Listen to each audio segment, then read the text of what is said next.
Lines లేకుండా direct గా రాత్రికే కోట్ల రూపాయలు కట్ చేయటం అనేది దుర్మార్గం. ఇమ్మీడియట్ గా దాన్ని వెనక్కి ఇవ్వాలి.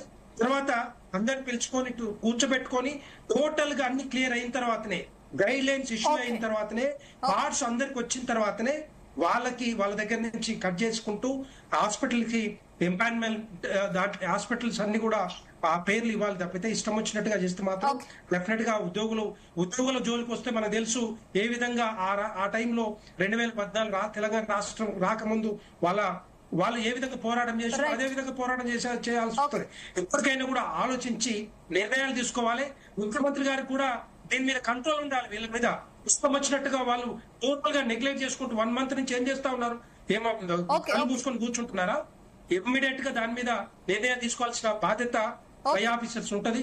వాళ్ళు తీసుకొని ఇలాంటివి కూడా ఇష్యూస్ అని క్లియర్ చేయాల్సిందిగా భారతీయ జనతా పార్టీ డిమాండ్ చేస్తారు. ఓకే వెంకటరెడ్డి గారు, పద్మాచారి గారు ఫైనల్ గా ఏం చెప్తారు? ఫైనల్ గా ఏమిటంటే ఉద్యోగ అధికారుల మీద ఉద్యోగులకు నమ్మకం లేదు. వాళ్ళతో మీటింగ్ పెట్టుకుంటే అది సఫిషియెంట్ కాదు.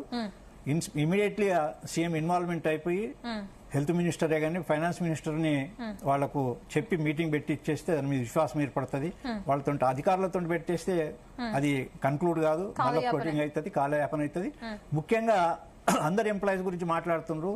సుదీర్ఘంగా గవర్నమెంట్ లో పనిచేసే contract employees, out sourcing employees, non pensioners, అదేవిధంగా ఏఎన్ఎంస్, యూనివర్సిటీస్, లోకల్ అటువంటివి కూడా ఆశా వర్కర్స్, వాళ్ళకు కూడా క్లారిటీ ఇవ్వాల్సిన పద్ధతి ఉంటుంది. ఆ ప్రొసీడింగ్స్ ఇస్తే ఆ ప్రొసీడింగ్స్ లోపల ఏమైనా డిఫెక్ట్స్ ఉంటే డ్రాఫ్ట్ ఇచ్చేస్తే మళ్ళీ అందరూ చెప్పడానికి అవకాశం పెడుతుంది. వాళ్ళు కూడా తెలంగాణ ఉద్యమంలో పనిచేసి వాళ్ళు కూడా గవర్నమెంట్ సర్వీస్ చేస్తున్నారు. వాళ్ళకు కూడా క్లారిటీ ఇవ్వాల్సిన పద్ధతి గవర్నమెంట్ మీద ఉంది.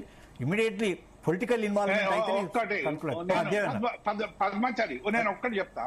ఒకటే, ఇప్పుడు ఆరోగ్య కార్డు ఇస్తామని ప్రభుత్వం చెప్తుంది కదా, తెలంగాణ ఉద్యమకారులందరినీ మేము సగౌరవంగా చేస్తామని కమిటీ కూడా ఇచ్చింది కేశవరావు నాయకత్వంలో.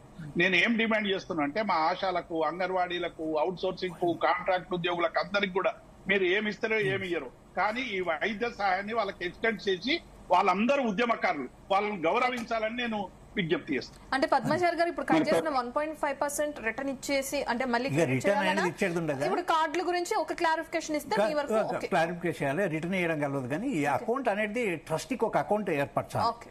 ట్రస్టీకి అథారిటీ ఉండాలి. ఏ హాస్పిటల్స్ కి ఎంత ఇచ్చేయాలి. ఇప్పుడు గవర్నమెంట్ అకౌంట్లో ఇచ్చేసే వరకు వాళ్ళు ఏమిటంటే మా అమౌంట్ అనేది హాస్పిటల్స్ ఉన్న డ్యూస్ అనేది పేమెంట్ చేయడానికి అమౌంట్ కలెక్షన్ చేసిందని ఉద్యోగ సంఘాలకు అందరికి అనుమానం. ఎందుకంటే ఆందోళన చెందడం జరుగుతుంది.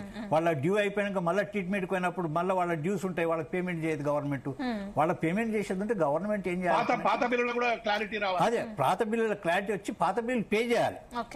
పే చేసేసినాక వాళ్ళ కమిటీ వస్తారు కదా, వాళ్ళకి పే చేసేసినాక ఇప్పుడు కొత్తగా సిస్టమ్ అనేది స్టార్ట్ అయితే మంచిగా ఉంటుందని చెప్పి. లేకపోతే పాత బిల్లులు మా దాంట్లోకి వెళ్ళి కట్ చేయడం అనేది అది సమంజసం కాదు. ప్రభుత్వం చేసే అది ఒక ఉద్యోగులకు చేసే ఒక బెనిఫిట్ కూడా కాదని. సో ఈ రోజు చర్చల్లో క్లారిటీ వస్తుంది అనుకుంటున్నారు.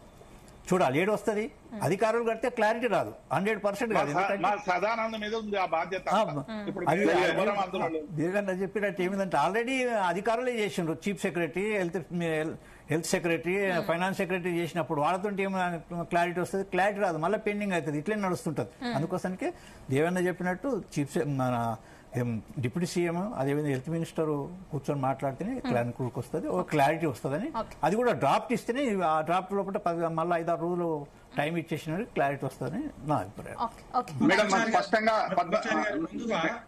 పెండింగ్ బిల్స్ మీద మాట్లాడిపించండి, క్లియర్ చేసుకోకుండా ముందే గైడ్ లైన్స్ ఇష్యూ చేస్తే మళ్ళీ అదే ప్రాబ్లం వస్తుంది. ఫస్ట్ ఒకటే మేడం, ఇందులో స్పష్టంగా దేవన్న చెప్పినట్టు గతంలో వాళ్ళు చాలా సార్లు ఈ మీటింగ్ లో జరిగినాయి.